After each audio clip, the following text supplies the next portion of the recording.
Real life.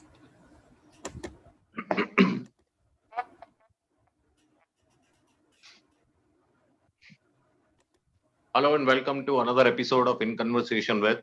This is season 3 of In Conversation With, which is seminars organized by CASI from New York. In these particular series, we invite senior professionals from across the world in search of executable advice. This particular seminar is on family offices. There are two parts to family office. Today is the first, tomorrow is the second and the final episode of family office.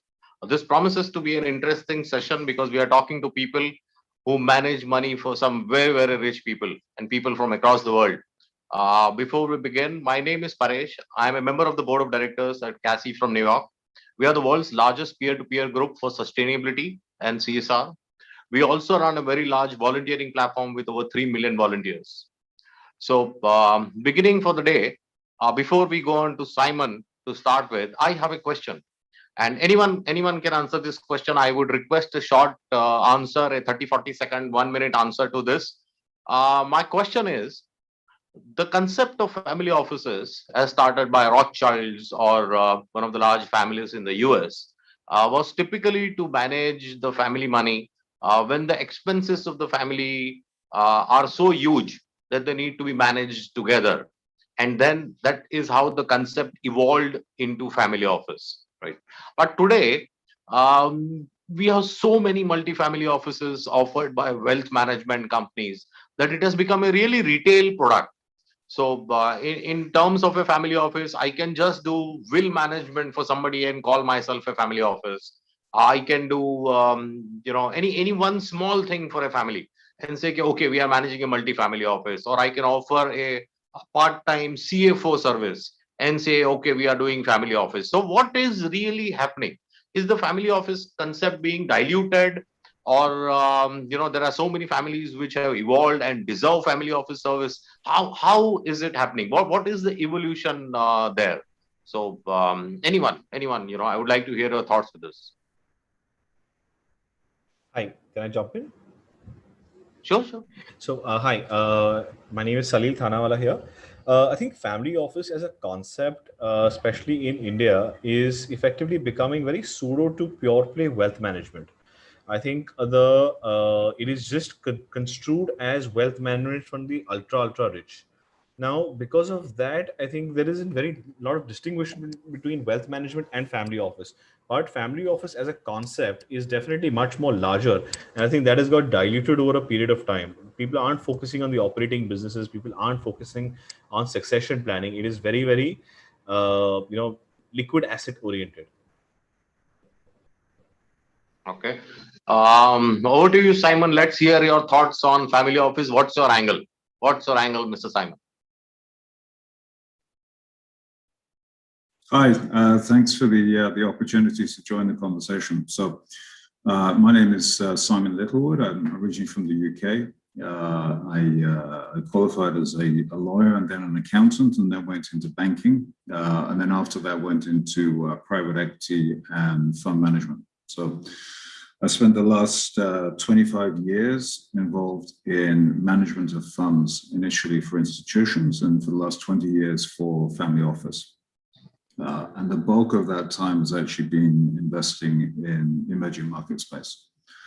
So I did some of the first funds for investing in China and Southeast Asia, and then into Eastern Europe, and most recently into Africa.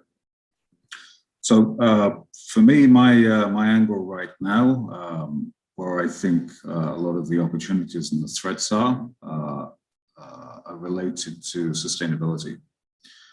So I think what we're seeing at the moment is a convergence of many different factors, most of which were accelerated by COVID. So we've seen some geopolitical things with a shift of wealth and a shift of manufacturing away from China into other emerging markets. That's particularly benefiting places like Vietnam, Indonesia, and increasingly Africa. Eastern Europe is also benefiting from that.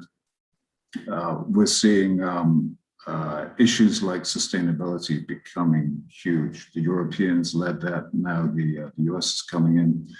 that's generating massive funds for investment into new technologies to address climate change, and at the same time penalizing a lot of traditional technologies, but also addressing the scientific fact that climate change is happening. It is going to impact things. It's going to impact whole economies. It'll impact a lot of assets. So if you're sitting on real estate on the coast, you're probably going to get very worried as the tides keep rising and insurance companies start withdrawing the insurance. So we're already seeing that in some of the coastal areas in the US. So as a family office, you've got to look at these shifting tides and decide which assets you're going to divest out from and where you're going to focus your wealth. And that's basically what we've been doing the last couple of years, advising our own family, the family office we work for, and some of the other investors as to the new areas and new technologies to go into and which of the old assets to start disposing of as things change geopolitically and economically.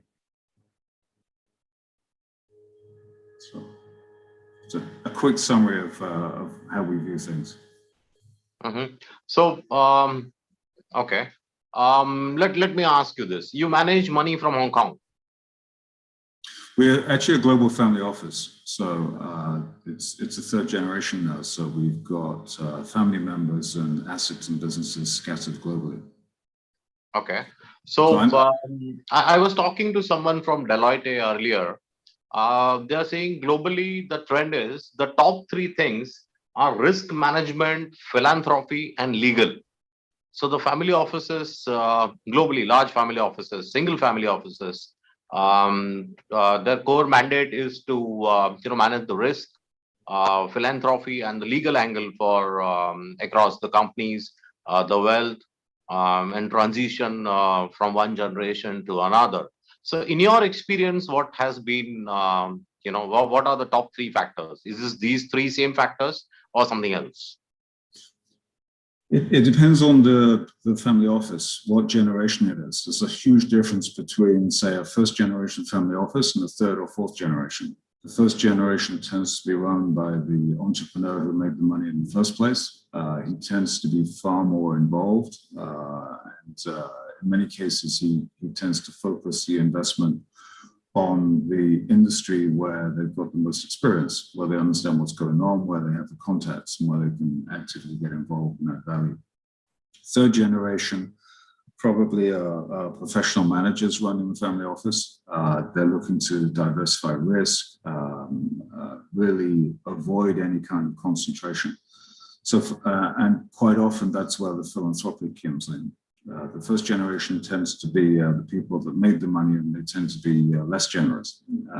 The third generation tend to have, particularly if they're younger people, they tend to have a philanthropic bent, and particularly in the sustainability space.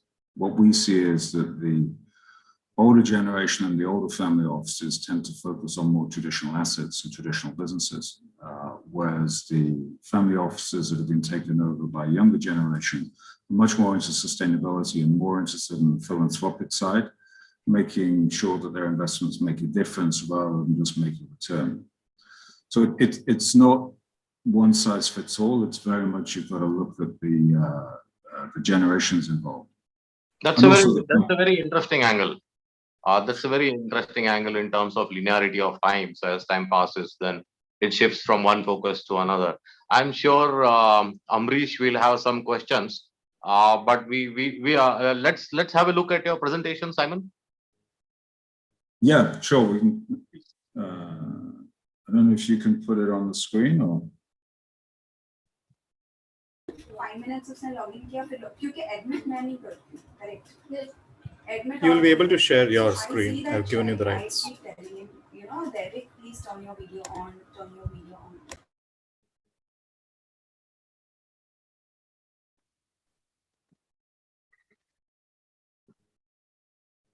Yeah, sorry, I can't do that, but I think it's essentially. You want me to do it for you, Simon? Yeah, if you can do that, that would be great.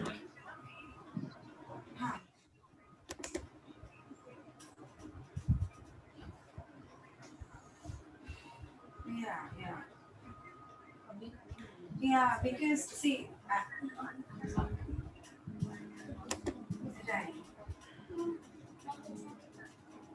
right, right, right. See, because see,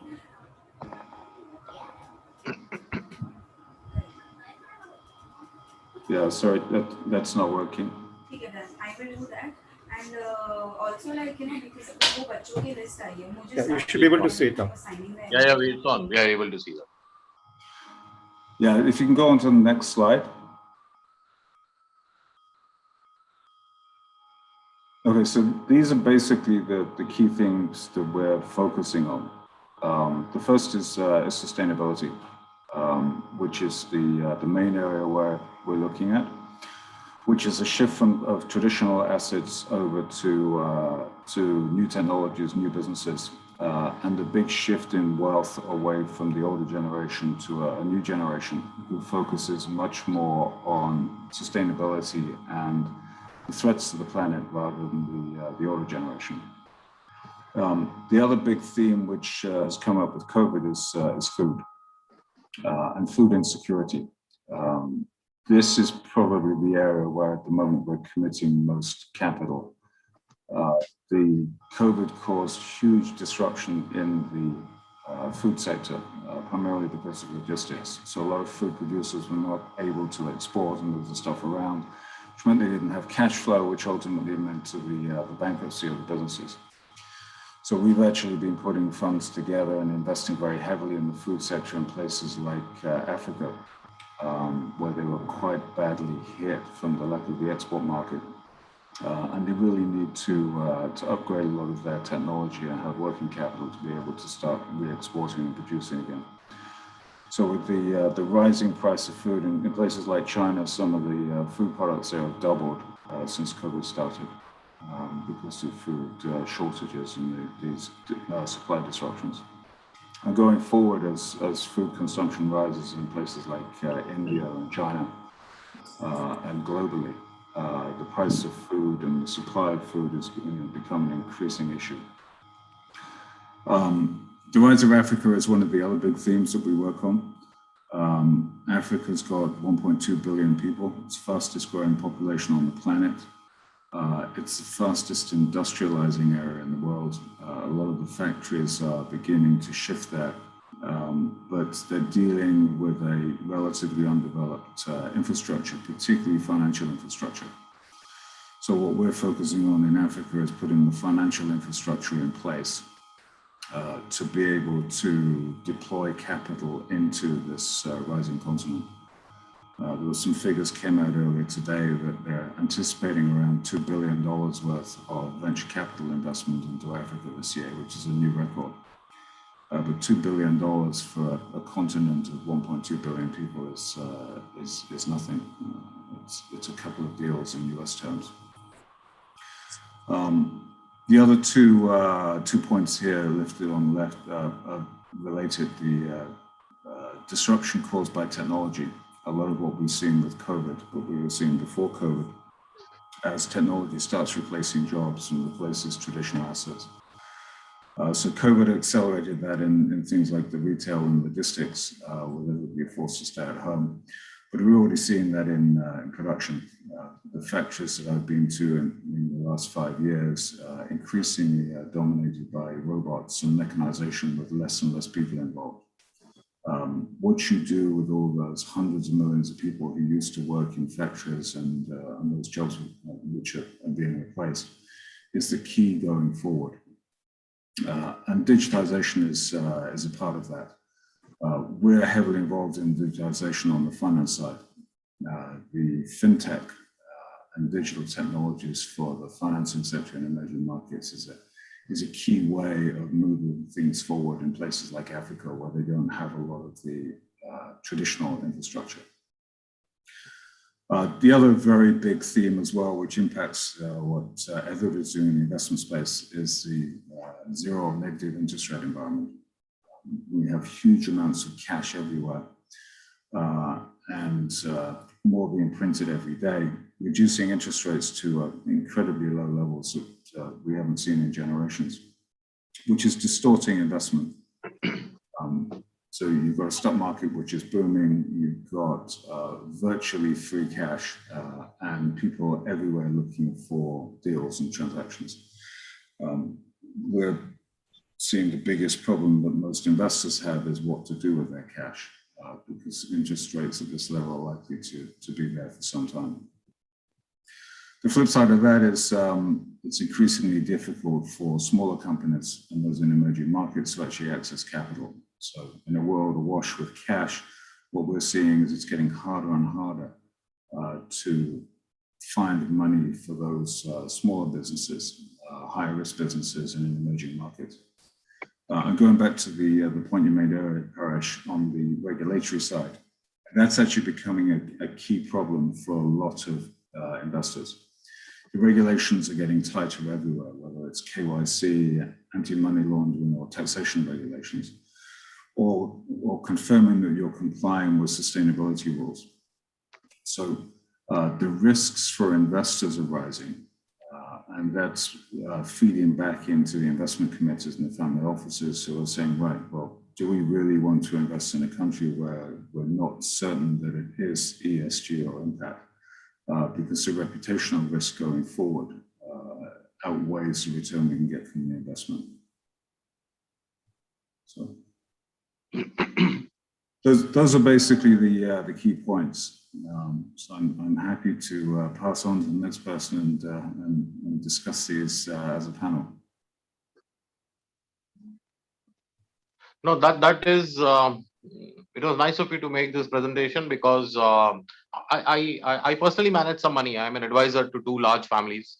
I manage upwards. I'm just an advisor, not the fund manager, but I advise upwards of 9 billion US in India, which is a lot of money in India. But you are one of the rare family offices who has a dedication towards ESG or sustainability. So kudos to your clients. If you are dedicated to ESG or sustainability, being a family office, that's really nice. It's not only very cool, it's also also very futuristic, because ESG is the future. I think I mean, I've been in the ESG space since the 1980s, before anybody knew what ESG was. And then it was really a charity thing. It was very difficult to make money when the cost of oil was low and the technology for ESG space was not very good or not very developed. Things are different now, with the regulations and the advances in technology. It's become a real sector and a real business where you can make money. So you're seeing a lot more money going into the space, which is then driving up valuations. So it is now a place where you can make money as well as do good. Sure. Let's hear your thoughts, Michael, before we open it to the audience and for the question. Mr. Michael Siva from Sri Lanka. Thanks, Professor Paresh. I share the same sentiments as Simon. I mean, of course, I would say like pre-COVID, a lot of asset classes we would have seen, having a very traditional approach. But a lot of, from my experience, I've seen there's a shift that's happening. A lot of interest is now towards towards like technology and agriculture and renewable energy. Those are like sectors I've seen family offices are now getting actively involved. Probably that's, I think, came about from the COVID pandemic, I guess. Sure, absolutely, sir. So do you have a presentation for us? Yes, I will take you through. Can I share this on screen? Or? Please, Dr. Mitesh. Yeah, I've given you the rights, Michael. Okay. I think I've emailed you as well. Okay, let me see if I can share this.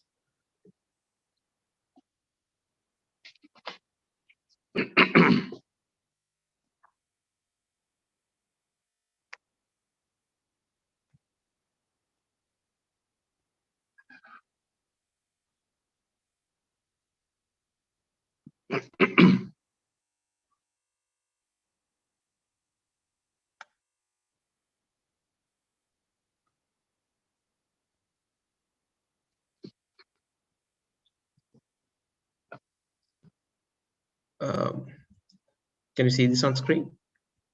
Oh, yes.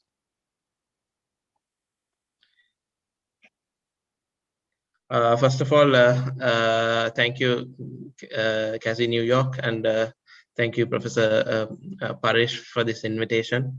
It's been an absolute pleasure to kind of join the forum and also like discuss and share insights with the fellow colleagues.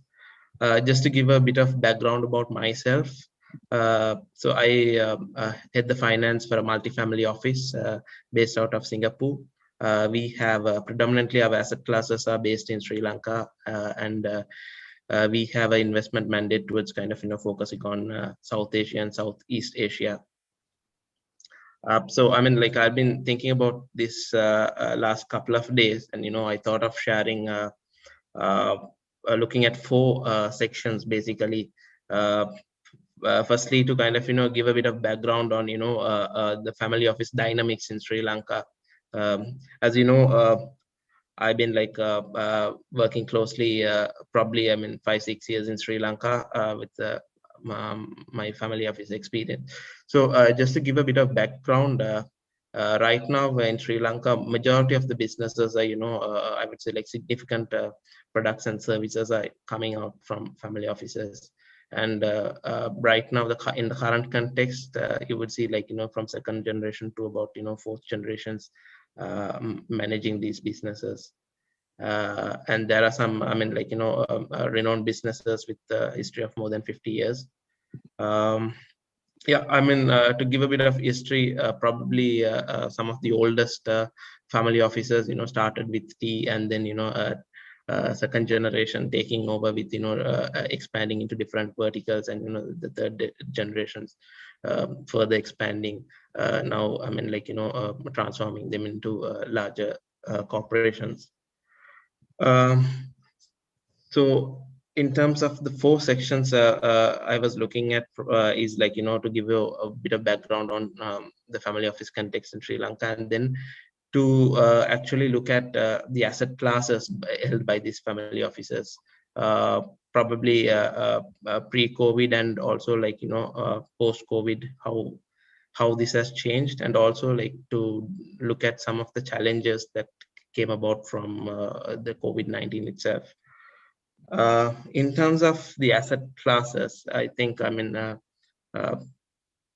as previously, I mean, like what we discussed, I mean, traditionally, just to give you a bit of background before we go into the asset classes, I think the important thing is to kind of understand the mindsets. So like previously my colleague told the family office initially was started by the founders, then went into the second generation, and like then moved on to the third generation. So one important key consideration that is the mindset, when passing on from generation to generation, there is a bit of I would say like a cautious approach. So based on that, what we have seen in the past is, asset class predominantly based, we can categorize generally into like three categories. So we have seen like having a fixed income and cash. So that's the I mean, majority of the family offices where they use those money to kind of like in fixed deposits, treasury bills and treasury bonds, basically to cover their day-to-day expenses and do their philanthropic activities. And whenever they had like excess cash or I would say excess returns, the second preferred option obviously was to kind of invest in real estate. I would say like this is like I mean typically like like I would say like since Sri Lanka is a developing country, still the mindset is towards that real estate seen as a some sort of same safe form of investment. Thirdly, the private equity, that's the business itself, in sense like the families started the businesses, and then brought it into a successful venture.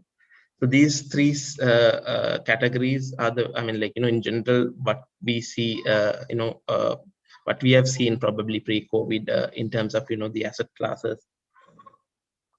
Obviously, last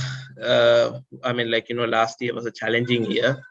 So with COVID, not only family businesses, I would say like corporations as individuals, it was it was a challenge to the status quo, and I would say how it challenged kind of the way we operate. So what I've looked at is when you look at the family office dynamic itself, how.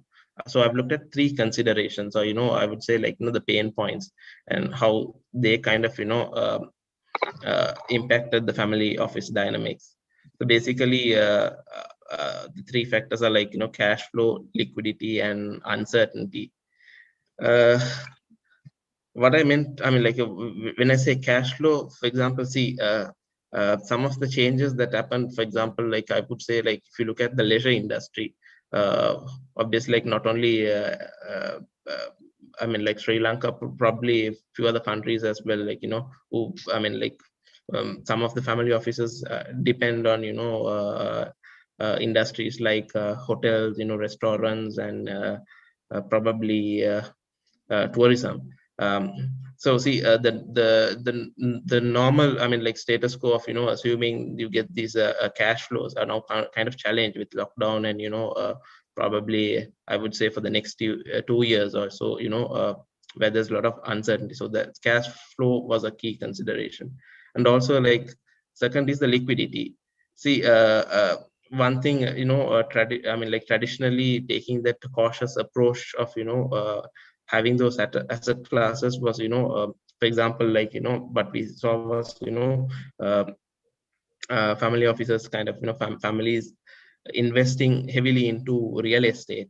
Then, what they realized was, see, they couldn't cash out, or, then in the sense, couldn't,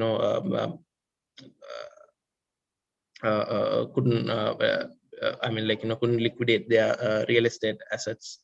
Then the other consideration is uncertainty. So these businesses, they they have been passed on from generation to generation. There's no, certain. Obviously, there are some family officers who have expanded into different verticals, but other than that, it's about carrying or doing the same business. When the business model itself is kind of challenged by the current pandemic, there's a lot of uncertainty. So these three considerations, I would say, not only caused a lot of challenge, but in my next slide, I'm actually going to talk about the new investment avenues. But also, these three considerations also brought about new investment opportunities, rather,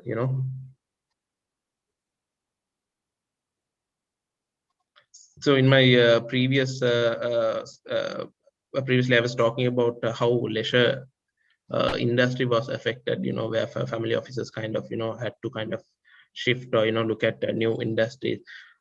Likewise, there were, in a few other industries where I would say, for example, like Simon was saying, there's a lot of demand on agriculture. Similarly, what we saw was, there were certain policies in Sri Lanka as well, government banning imports on agriculture or essential agri-produce. So then, and on the other hand, imports of,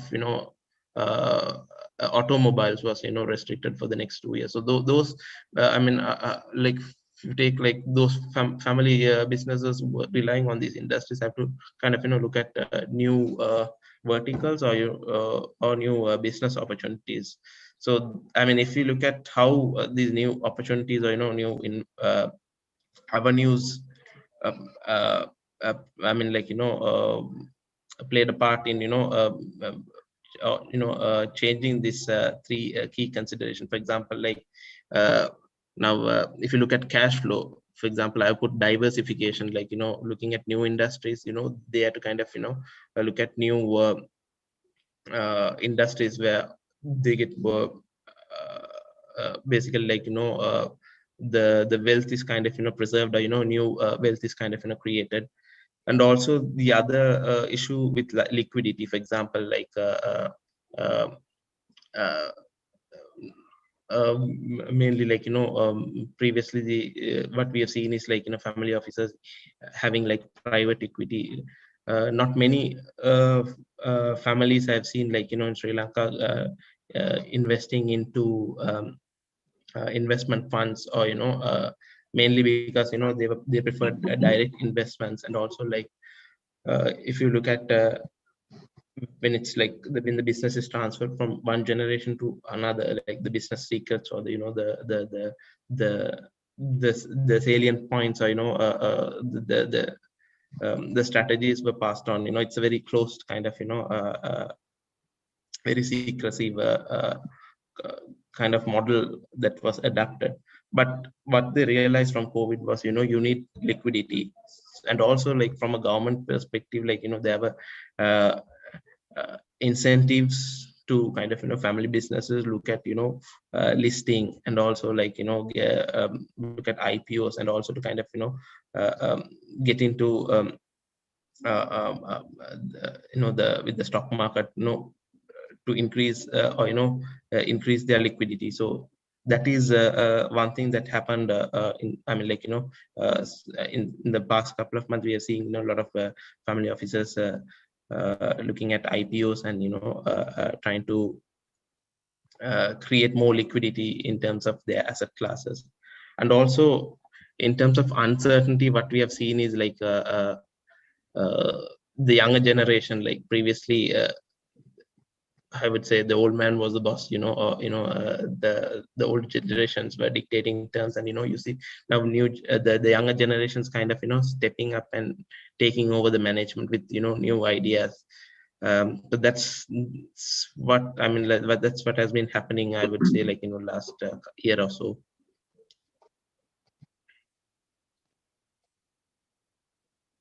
I mean, in summary, I would say, like, the key takeaway is, like, as family office is, and the biggest thing is to kind of, be adaptive to the environment, and also, like, consider the consideration I mentioned, like cash flow, liquidity, and uncertainty. And whatever strategies, or, whatever strategies they're doing, I mean, if they're able to manage these three, I would say, like, they have a greater I mean, like, a greater longevity, and also, like, have a sustainable business going forward.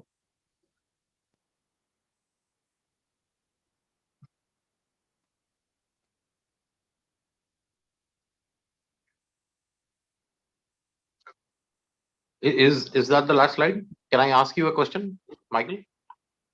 Yes. Yes. Yes, Professor Parish.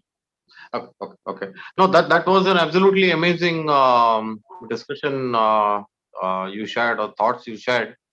Because if you are looking at cash flows from the businesses, and there are some businesses which are going down in terms of cash flow, and you are helping the clients, the family office clients, reach out in new businesses, then I'm sure you guys must be doing an amazing job. Because there are very few family offices who actually bother to go into the client's business, understand their cash flow, and help them look out for multiple avenues of cash flow. So, kudos to you guys. You're doing a good job. Now, before we go into the last speaker for the day, Salil Thanawala, I have a question again for Siva, Michael. What happens is direct private equity is cool. You are a multifamily office, you employ CFAs and finance specialists, and then you do direct private equity. It's doable. But what do multifamily offices do about risk management, or technology, or succession planning, or something as simple as concierge services? Do you employ people in house for all this stuff, which would be very costly then? Or do you outsource these activities? Is this a pain point for a multifamily office? Good question, Professor Paresh. I mean, like generally when it comes to uh, like investments and the legal, we do. I mean, like have an in-house team, and like you said, the important thing is to kind of manage risks, and also like while also making sure you get the returns as well. So, like I said, last year.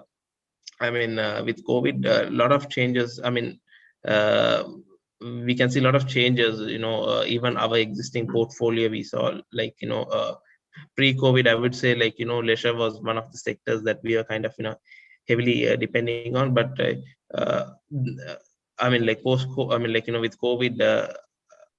I mean, things have changed. But what I would say is like when you have a balanced portfolio, when you're able to kind of identify opportunities, and also have a portfolio. I mean, like it depends on different families, but when you have that diversification in your portfolio, I think you would be able to kind of overcome. I mean, like whatever the challenges that are presented. Thank you, Michael. Over to you, Salil ji. Mr. Salil Thanawala from Edelweiss, please tell us your opinion. What's your angle? So, thank you everyone for having a patient hearing throughout. I think just to give you a little perspective of India as well. See, India is a very closed economy, and currency movement from India to outside India is very very restrictive. So we aren't a very convertible economy in the way Hong Kong or Singapore or London and New York or Japan would be. So because of that, India is a very inward-looking economy, and that makes it very difficult for domestic family offices to kind of look at very exotic instruments, because the solutions that are available in India are very very restrictive. So, and because of that, I think the ecosystem around family offices in India is very, very nascent. I think it would have actually taken up speed only in the past few years. Yet the concept of a few family office have been existing since more than a decade or a decade and a half. But I think the awareness of it, the institutional nature of it, is actually starting to be told to people or becoming aware to people, just very recently. I know enough of clients that we cater to who are, billionaires in their own right, are managing companies with, probably $10 billion worth of market cap, but don't have the mindset to set up a family office ecosystem for themselves. And we're dealing with large amounts of capital here. So I'll just take you through a little bit about the journey with focus on India, and then we can take the conversation forward from there. So is this visible? Yeah. So I think India is very, very, like I said, very, very nascent. So people get classified in just three buckets, whether it's completely in-house, a mesh structure where they focus on just getting solutions from outside, or just completely outsource their wealth management to a third-party, outfit. For in global terms, it would probably be a Goldman or a JP Morgan or a Credit Suisse, and at India, Edelweiss is we kind of one of them. So it is yet very wealth management focused, and there are a few factors which I think are definitely creating issues for that growth. Uh, India is not as developed in terms of global markets, in especially for the regulatory aspect, the governance aspect, and that kind of brings a lot of principal agent problem, whether you keep people in house or you keeping people as an engagement policy from an external agency. So that creates a big issue for having a sustainable engagement for any family office who is not, per se family. I think that kind of an ecosystem problem is very difficult to resolve, and but I think it can be possible to do with a little bit more regulatory, interference, and more regulatory structure in India, and that can happen if you can learn a little bit from the developed markets. Like I said, family offices are yet just thinking only wealth management and not the way Simon was talking about in terms of how do the businesses are going to evolve, what themes are going to be 10, 15, 20 years down the line. They aren't thinking of it from that point of view. And the setup is very very so-called retailish in nature, which means that they aren't giving institutional decision making powers to the family office teams that are on board. The the patriarch of the family yet continues to make all the decisions. The next generations also feels a little bit stifled. So I think having powers as a non-family member becomes very, very, a rare instance in India. I think I can count maybe not more than 20 families in India which will actually give powers to their family office who are not family people. So I think that will be a big issue in India to actually set up the ecosystem well. I think the way one thing can actually grow if you want to have a family office set up in India is to have a little bit more broad-based structure and think about all the needs of the family. And I'll touch upon that in the next slide as well. So I'll skip this part. I think the regulatory environment, the enforcement of any fraud or mis-selling or litigation is actually takes inordinate amount of time. So that ecosystem prevents actually scale up of money in the institutional setup, which is one of the reasons why a lot of people are actually moving money outside India in the limited capacity that you're allowed to try and take global exposures and move money to more better jurisdictions, so to speak. Uh, because we are such a large population, right? There are dime a dozen advisors available on the street, and that makes it very, very difficult to differentiate between quality of advice and how do you compensate for it. So India is kind of very, very known for expecting free service. Yeah, we are a service-driven economy, but yet the value of service is very difficult to actually put in play here. The way you have as a product is very difficult to say that this is a particular price for a product, but in service is very difficult to value it. So because there are a lot of people over here, and there are a lot of people who are providing these services, like at the start of the conversation we did mention that it is becoming diamond dozen available. So I think that is a problem which India is facing, and the culture is not allowing it to become more institutional in nature and a multifaceted engagement process, which you can talk about, multi ways in which you can add value to the family. I think ownership of the advice which actually comes in terms of decision making as well is a major problem. There's a lot of friends and family who kind of advise, and a lot of friends and family which kind of give information, give opportunities, and just go away and drift away, and they don't take ownership of that. And unfortunately, because of this principal agent problem, a lot of emphasis is given on that advice, and that becomes very difficult to kind of get out of in the future. You do park money with it, or you do make collaborative investments, but then at the time of exit, I think people aren't holding hands the way they did at the time of entry. So that becomes a little bit of a problematic situation for domestic families. I think we touched upon this in the other two conversations, but I think India, like I said, is not thinking about in outside the wealth management domain. But the way we've kind of built our business here is we actually wear three hats. We wear the hat of an investment banker. Wear the hat of a wealth advisor, and the health and the hat of a corporate banker. And lastly, we kind of play a slightly a lesser fiddle as a family confident consigliere, the way you would like to call it, from Godfather terms, that they want to take advice of how do they actually move power from one generation to the other. I think India after independence has been 70 years, so we are kind of in the second decade of intergenerational transfer of wealth. So that makes it very, very important for the succession planning to actually play the role. And what we do focus a lot on is how do the companies, the operating assets that the companies actually own, how are they moving from how are they aligning themselves for the next 15, 20 years. The companies as a whole, they do look up at it from the form of ESG and all the sustainability point of views. But when effectively it comes to taking a contradictory call for their personal assets for where things are not ESG compliant, I think most families in India would not actually bat an eyelid to skip that. Uh, so very few people are actually focusing on that. But I think as a piece, India is not very highly leveraged as an economy. So that makes it a little bit of a problem for family offices per se to take advantage of leverage and act upon things the way you see in probably a Singapore, Hong Kong, or New York or Japan, where money is so easily available and leverage is a part of life. Leverage in India is considered very, very taboo, and most people would frown upon actually taking leverage within the group as well. So none of the family offices, more often than not, will actually take leverage because their mandate would be only preservation of capital, and they consider leverage as such a risk that they would actually not touch upon it at all. So with hopefully with India opens up a little bit more in terms of their economy and convertibility of their currency, I think the leverage will definitely be something that will be useful, where because money flow will become very smooth, and actually people can consider leverage and the cost of debt can actually come down. I think we just touch upon risk management, and there are the few vectors which I think people are focusing upon their risk, of how they want to look at the risk, and very few institutional families are actually considering it from that way.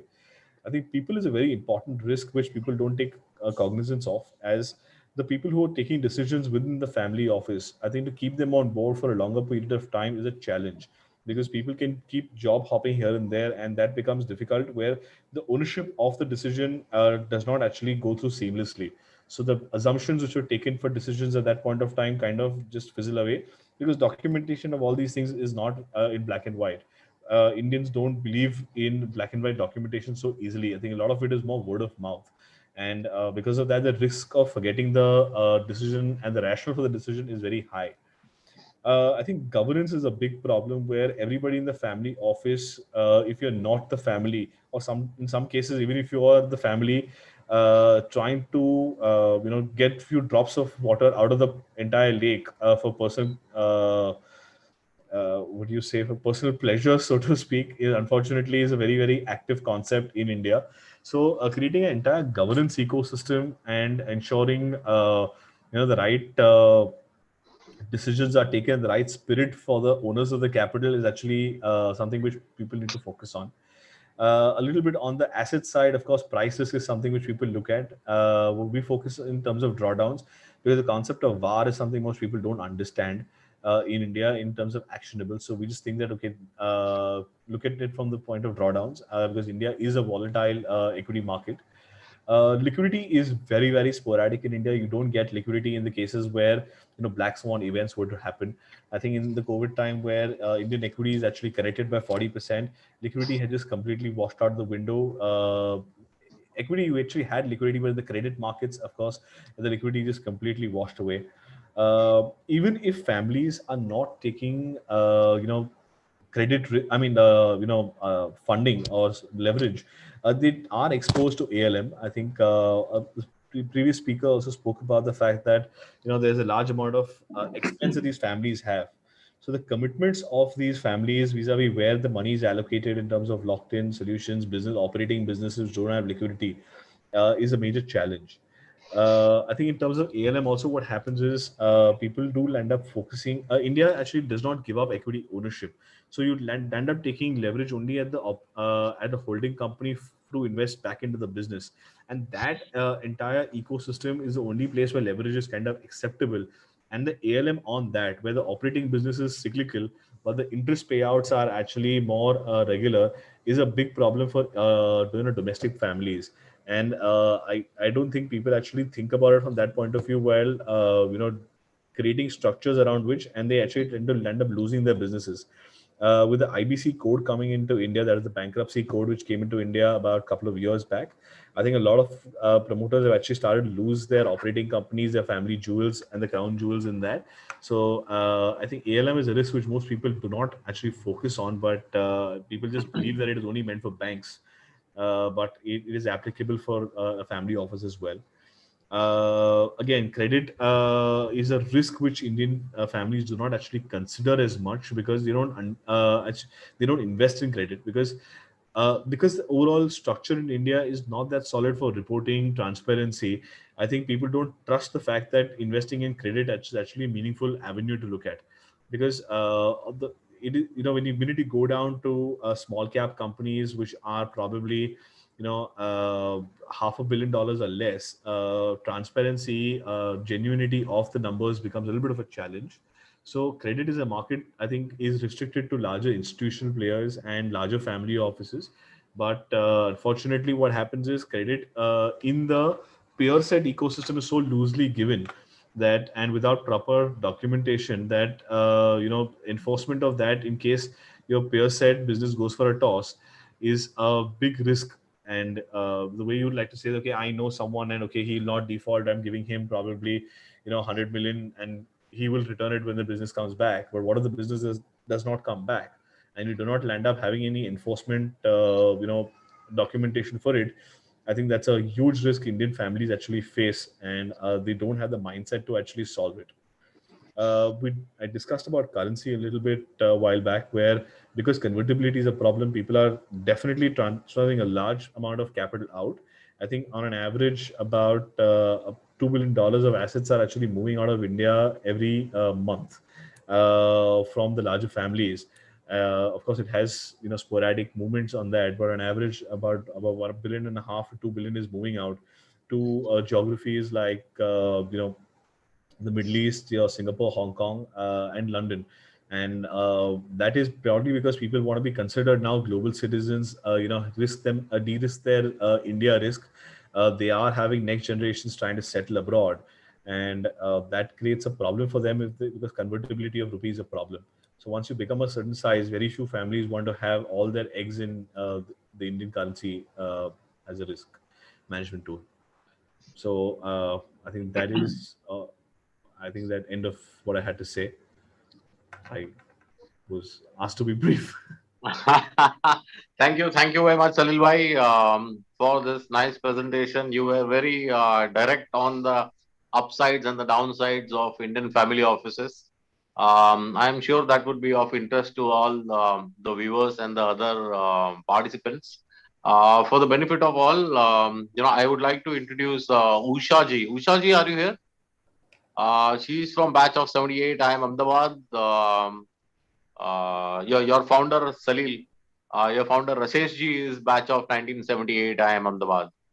How And wonderful. Usha ji, works with a lot of rich families. She is a finance professional. So I thought this would be an apt time to introduce Usha ji and ask if she has any questions. Hi, good evening, Ushaji. How are you?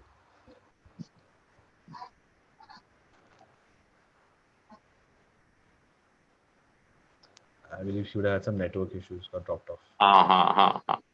So because he had some questions for the family offices. No worries, we have time for 2-3 questions. Anyone? Simon, Amar, Subodhji? Anyone questions for any of the speakers? So, Simon, if you don't mind, I'd like to ask you a question.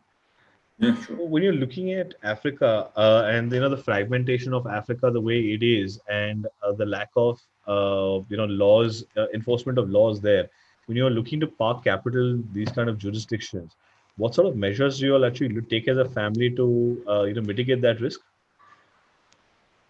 The key thing is we look at the people involved. So it's the personalities and the people that are driving the business, which has always been how we've made investment decisions in emerging markets and places where they don't necessarily have strong legal systems. So we basically back people.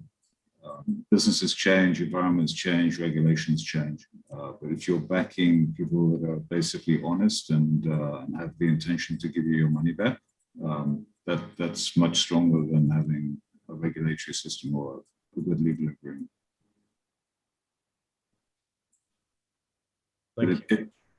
We spent 20 years investing in China, and when we started in China, there was no legal system at all.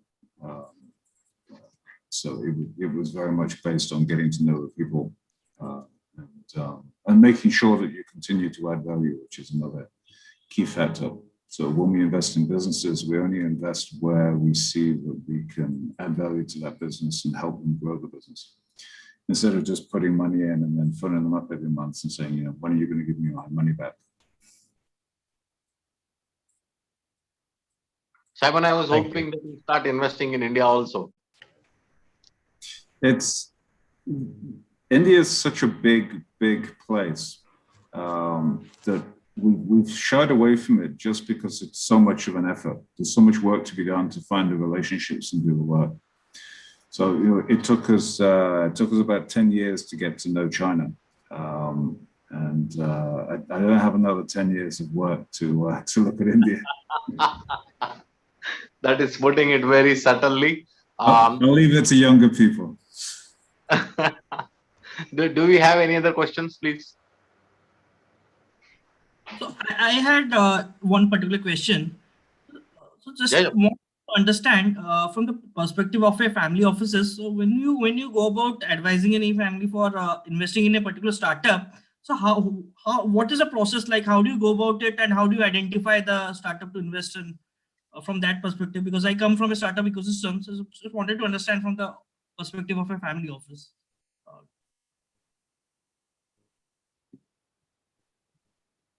I mean, we've been involved in a lot of incubator programs and startup programs around the world over the years. For us, the key thing is being able to understand the business and being able to add value to it. Because if we understand what the company is doing and we know that we can help them and guide them and introduce them to customers or management teams, that significantly reduces the risk. If it's a business we don't understand, then generally speaking, we don't touch it. Even if it looks very good on paper, if we don't understand it, we don't touch it. Okay. I think there's one more thing I'd like to add on to it. I think that is, any patent or technology that is kind of being, scaled up in the form of a business model. I think that is something which most people will look out for. I think what Simon said, I completely agree with that. It has to be synergistic to the business. But I would like to say that technology is definitely something which most people are keen on looking at. Got it. Understood. Definitely makes sense. And thank you so much, everyone, for the insightful session. It was a great, lovely session. Thank you. Yeah. Ushaji, good to have you back. If you have a question, please let us know. No questions, Paresh, but overall very, very interesting and diversified kind of presentations. Sorry, I dialed in a bit late though. No problem. It's always a pleasure to have you with us, Ushaji. With that, we come to the end of our session. We have a part 2 of family offices tomorrow, where we have Patrick from California, Lisa from South Africa, and Mayank from India, talking about what's their angle. Thank you all very much.